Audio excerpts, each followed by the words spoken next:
Hey fam, welcome back. All right, so we gotta have a chat. Let's talk about how you self-sabotage yourself in love.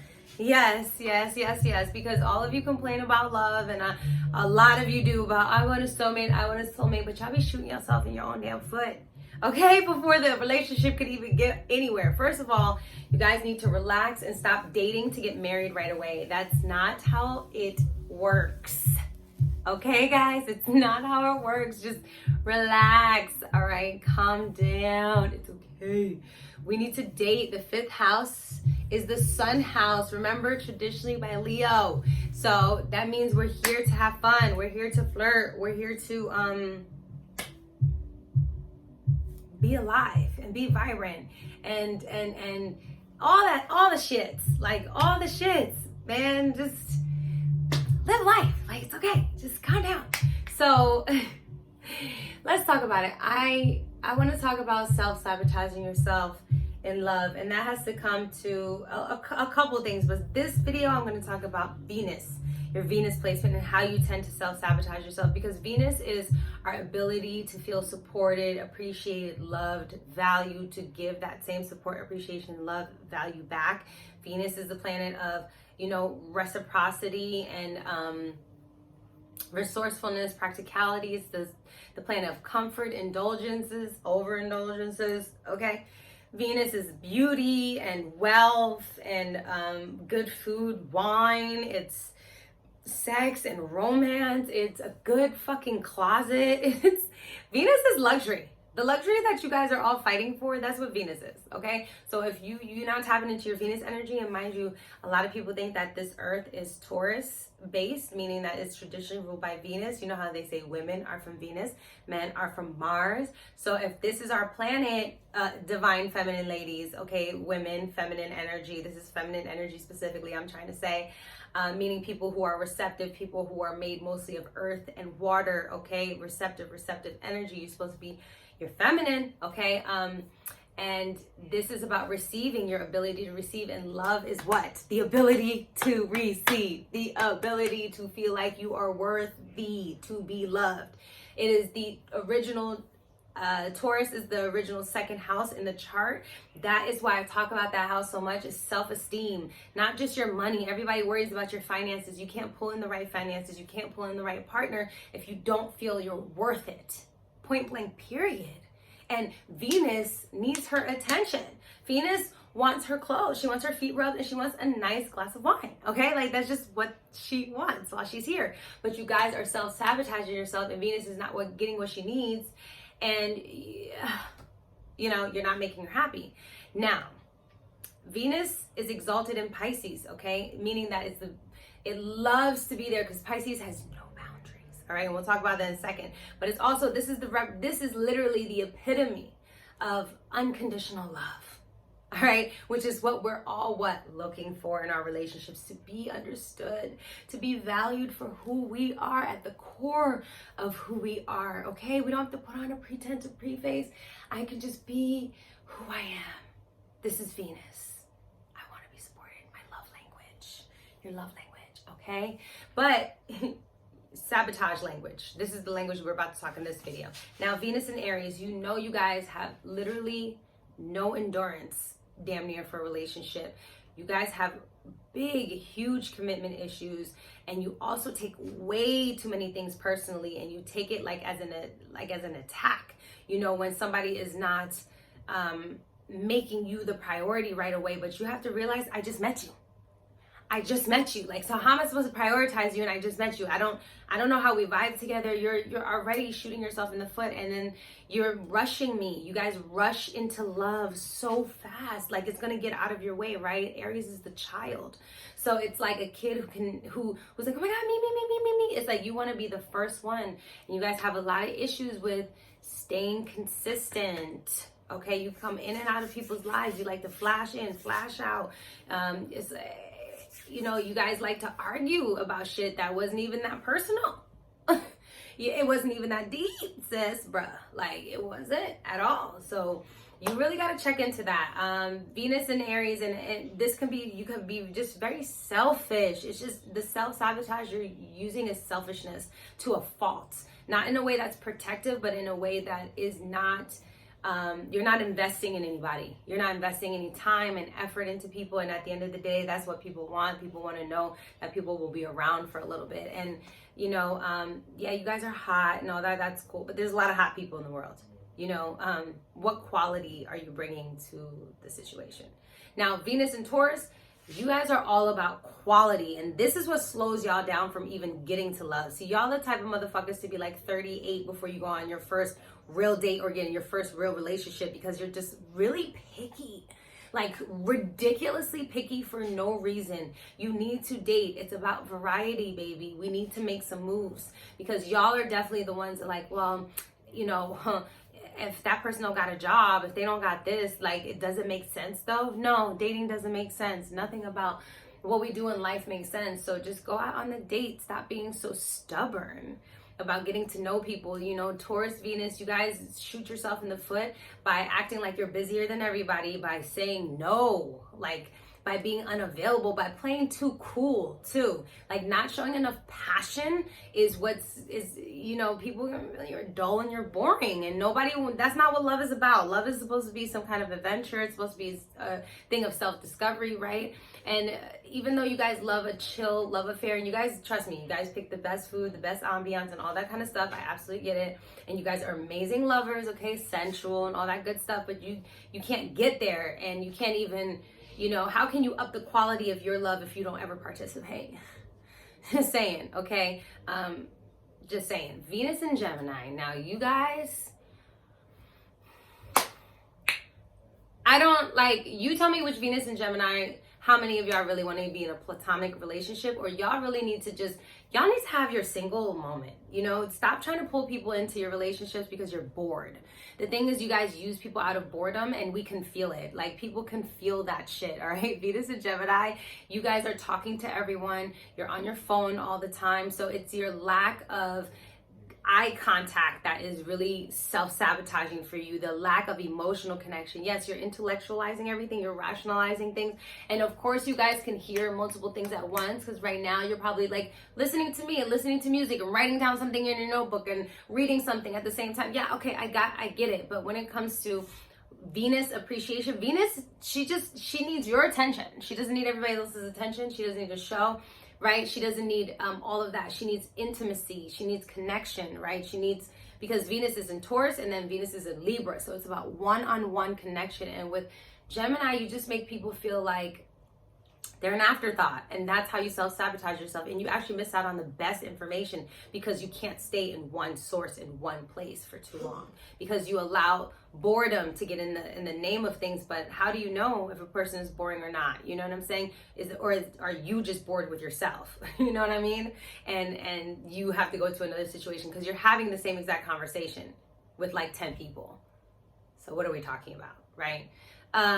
Venus in Cancer. Now, Venus in Cancer, you guys are becoming very emotionally attached very quick. You guys also tell the same story over and over again. Like, it's really boring. You guys live in the past a lot, and it's hard for other people to see a future with you, right? If you're constantly living in the past, always talking about the past, always talking about the past, never talking about what you want in the future. Always talking about my ex this, my ex that. Nobody wants to hear all that shit. I don't even know you guys say in the comments below how many times you should mention an ex. You know, and obviously it's about context, but I don't feel like you need to mention an ex more than twice. Like, just let it be. Let the past be the past. You learned your lesson there. Those are the deep, intimate talks that you have. But Venus in Cancer, you know, you guys need a lot of emotional reinforcement, and that's just, you need to come with some emotional intelligence yourself, right? You can't just expect other people to emotionally fill you up all the time. Or also for you just to put your stop crying on your lover's shoulder. You just met them on Tuesday. Like, we don't, you know, sometimes that's sweet and sometimes it's warranted, but not when you're doing it with every person. Then you have to start realizing, like, damn, am I just looking for like a fucking handkerchief in a person because I don't know how to process my emotions? So it could just become very emotionally overwhelming, very deep, very fast, introducing people to your family real quick. You have to say that. Don't just say, okay, we're gonna go out to dinner and then invite the person over to the barbecue. Everybody's not comfortable with that. Okay, you have to realize that. Venus and Leo, wow. So this is like almost, you could be narcissistic, okay, in love, because you guys are very much about you. It's almost a competition. It's almost as if you don't let the other person shine, and in the relationship, people have to also shine and be seen.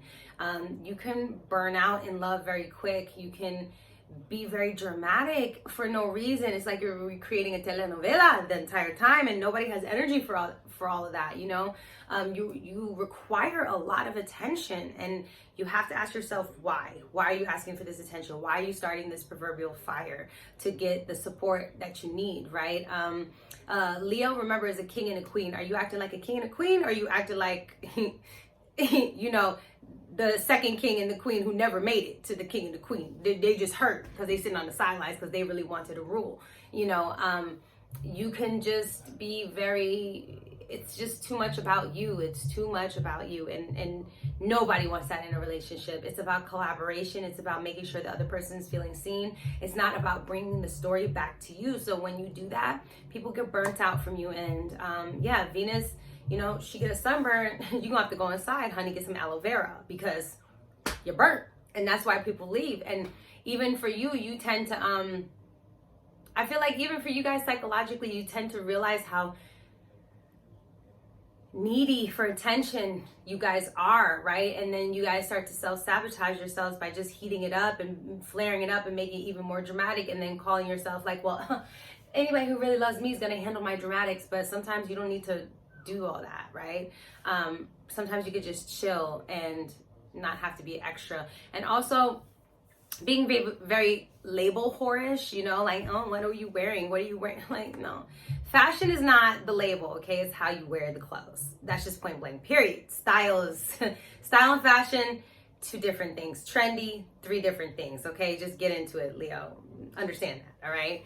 Now, Venus in Virgo, it's in detriment here, meaning it does not like to be here. Venus don't like to serve nobody, okay? So this is a very interesting placement, because you can just feel like love is a service. Romance is like, dating is hard. Like, it's a chore, you know? Oh my God. It's a chore to like get pretty, and it's a chore to put on makeup. It's a chore to get cute for this date. And do I have to do all this? And you know, in Virgo, it's just like all this extra shit. You could also be really nitpicky about how your lover, what they eat. You could like say, oh yeah, this person's gonna eat this, this, and this. Don't do that. Don't do that. Don't start taking care of the person. Don't start licking their wounds. Don't start, you know, seeing how you can service them. Like, that's too much. Like, just chill out, relax, you know. Also, you guys are very, very strict on time and stuff like that. And that's weird. Everybody's not on your time. Now you're learning with astrology, everybody perceives things differently. They move on a different schedule, right? You're the one that's dealing a lot with the illusion of time, right? Because Pisces is on your other side, and Virgo is there. So you make everything a chore, sex a chore, dating a chore, and you can become really boring and stale, and nobody wants to be around that. You need passion, you need romance, and you need fantasy. So you have to liven Venus and Virgo up, because the self-sabotage comes at how predictable you have become. You know, comfortable and predictable are a little bit of different things, in my opinion. So then Venus in Libra. Venus in Libra, you have a tendency to cheat a lot. Even if it's like flirting, talking to people you don't really need to be talking to. It's just like, you guys are sneaky. You're sneaky people sometimes. You know, you love love. You love being around so many different people, but it's more like you love the idea of love. Like, you don't even understand love for real, because, you know, Venus loves being in Libra, so she's just going to collect. Oh, I want to talk to everybody. When you talk to everybody, you don't have energy to talk to your partner, and your partner feels left out. They feel isolated. They don't feel included. And Venus in Libra, it's great that you could be good around your friends and social circles, but are you alienating your partner, making them feel left out? You know, make sure that you're watching out for that. You're also very indecisive in love. You don't know what you want. You don't know what you want. So instead of acting like you know what you want, tell the person that you don't know what you want and you're trying to discover it, because your indecisiveness is going to rub off in that air, because you're an air sign. Trust me, people are going to catch it. They're going to catch the vibe. They're not going to like it. Nobody wants to be someone's second, third, fourth, or fifth. Nobody. Nobody in the world. So I don't care if it's casual or anything. Nobody even wants to know that they're an option. You know what I'm saying? A real person who likes to connect with people one-on-one always makes them be seen one-on-one. For Venus in Scorpio, just, you know, too ride or die mentality, too like, give me everything, I need your soul on the first date. No, you're triggering people. It's your energy's already triggering. It's magnetic. It's already, you know, people are already interested in what you got going on. But it's like you press the buttons. You know, it's like you want to see people's dark side immediately up front, and you don't even let people ease into that. You know, you need to build vulnerability with people, and what you do is you self-sabotage. You self-sabotage by thinking you're going to be emotionally abandoned. So then you like to trick people into the darkness so that they could freak out. You know what I'm saying? Rightfully so, because they have never been in the darkness, especially not the way that you're doing it for them. So they're freaking out, rightfully so. And, you know, you're wondering why people leave. Well, people leave because they know there's something mysterious about you. They want to figure it out. They want to experience it, and you let people get the better of you emotionally right away. You just too attached. It's too much psychology. It's too much, you know, this, because it comes right after Libra. So imagine if Libra is like very indecisive, trying to be all over the place, and now all of a sudden Scorpio's like, well, let me latch onto you. Like, I got you now. All right. Finally, it's very intense. It's like, let me bring you down into the depths. And a lot of times you can bring people down with your bad attitude and your bad outlook on love and life, and just like kind of your dark way about it, or just your overall being intense all the fucking time. Like, just relax, sometimes chill out, and calm your energy down, because everyone can't handle that. Everyone's not that deep. Then you have Venus and Sagittarius, you guys, you know, it's hard for you to commit. It's hard for you to commit to one experience. And it's funny because you guys love to go around and, you know, live different cultures. A lot of you are polygamous and all that other stuff. And that's amazing. Like, I absolutely believe in polygamy. If you want to do it, open marriages, whatever you want to do. That's just how I feel about it, especially if you're adults. But, you know, with Venus and Sag, especially if you're younger, you have a tendency to ghost people, to not be committed, to not be there. And how can you be in any relationship, let alone intimate relationship, let alone friendship, anything, if you're not going to be committed, if you're not going to be stable, if you're not going to not gaslight people? A lot of times you like to outsmart people or show how much you can teach them, you know, like, oh, let me teach you something. And a lot of times people, you don't need to say that in a relationship. You don't always need to, you know, announce yourself as a teacher, announce yourself as the person who's going to put you on game. Like, everybody that's not always cool. You know what I'm saying? It's chill out. And then also you tend to exaggerate a lot, and people see that right away. You exaggerate about, like, your actions don't match your emotional space. You know, your actions, like, out here don't match your depth. It's like very shallow and a lot of action, and people can see that and they feel that, and that's where it goes wrong. And that's why you tend to self-sabotage, because you know, a lot of times when it comes to love, the depth is what's lacking for you. The commitment is what is lacking. And so you tend to say, okay, let me just leave you with a smile on your face. I don't ever want you to see me in the dark. I don't ever want you to see me sad. I don't ever want you to see me when I don't know things or when I'm confused about life. So you know, it's almost like Libra a little bit. You leave a certain type of image on people. Now, and you know, that's not authentic. People want to get to know you. They want to experience all of you, not just this side of you. You know what I'm saying? Then Venus in Capricorn, you guys just tend to put work over everybody and everything. And yeah, that's cool, but it dries out the relationship. It's you prioritize, you schedule sex, you schedule dates too much. So there's no spontaneity, no passion. You're always talking about work, always talking about business, always talking about bills, always talking about this, all the mundane earthly things. And that's what saps that out. Okay, people, it's already hard to get into your space, and you already have a lot of like high standards. And then when you get there, it just feels, you know, dry. It feels dry. It feels sometimes old and stale. Like, love is supposed to still have, remember Leo, that fifth house energy, that fun, that sun, that playfulness. We want to create something together. So make sure that you guys are tapping into that. You guys avoid family issues a lot. You know, that's why you like to stay at work. And so you can't really build a relationship if you're not willing to put in the emotional work, the emotional value, and build emotional wealth around the relationship that you have. And so when it becomes dry and people just feel like they're an afterthought or something that you could check off their, like you're just on their schedule, and they're leaving, they're checking out, because you know, you just scheduling them like there's something like their dentist appointment, and that's not love. You know what I'm saying? That ain't it. Then Venus and Aquarius. Now you tend to, it's interesting, you tend to choose your friends, or you tend to talk to your friends about your situation, or kind of bring your friends into it. You guys tend to date your friends a lot too. That can get a little bit messy. You guys also can tend to be detached when it comes to your love style, and just kind of be more, you know, well, thanks, bye, kind of like thing. Just very, you know, yeah, it was nice, thanks, see ya. Venus and Aquarius is brain driven. It's all about your mental. These are sapiosexuals as well. All air signs are like sapiosexuals, so it has to do with the mind connection first.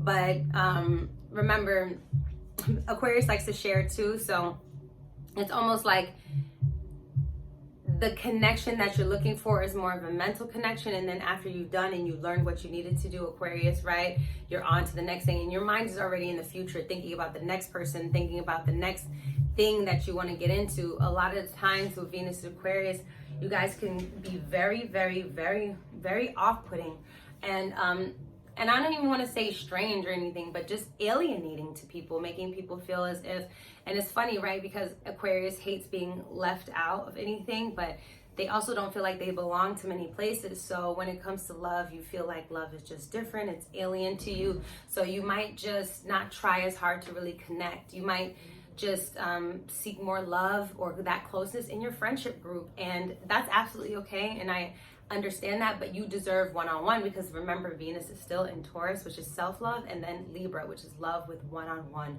person. So investing in that one-on-one experience would be good. And so when you put your friends over your lover, that's when you're self-sabotaging yourself. And I know it's because you're trying to keep your own identity and blah blah blah, and you don't want to fuse into your relationship, but at the same time, it's, you know, it's nice to sometimes just be in a love bubble. It's completely fine. Then Venus and Pisces, Lord, babies, y'all just want to be rescued from everything. A lot of victims, suffering, martyring, right? This can definitely have a lot of drugs, alcohol, that kind of love kind of in it, right? Very intoxicating love. It's like you need to be intoxicated. You need to be lost in love. You need to be consumed by love. It has to be spiritual, and it has to be this whole thing. And so you don't let anything. It's very interesting with Pisces. You know, you guys have this weird idea of how love is supposed to be, very movie style, right? Watching way too many movies and thinking that love is going to be that way, and you forgot about all the stuff in the middle, you know, because it'd be skipping around in the movie. It doesn't even tell you the full story. Sometimes you only see it, you know, maybe 5 months in this people's lives, and they've been together for 10 years. So this is the thing, romanticizing it, not being realistic, having no boundaries when it comes to love. A lot of times Pisces can be sharing their bodies, their spirituality, their emotions way too much at the detriment of themselves. And Pisces is already very sensitive, and it's already about a soul connection anyway. So you know, you have to be careful about how you want to do that. And the sabotage comes when you put yourself in positions to be saved. It's like, you know how to change a tire. Why are you calling me? So it's like you will do stuff like that, and you will want to be reliant on the person, and it gets in a cycle of them always, it feels like they're always saving your ass, or like you're always in trouble, right? This movie you're recreating. And that's when people are like, are you not responsible for your actions? Are you not responsible for what you're doing? Why do I always have to take care of you?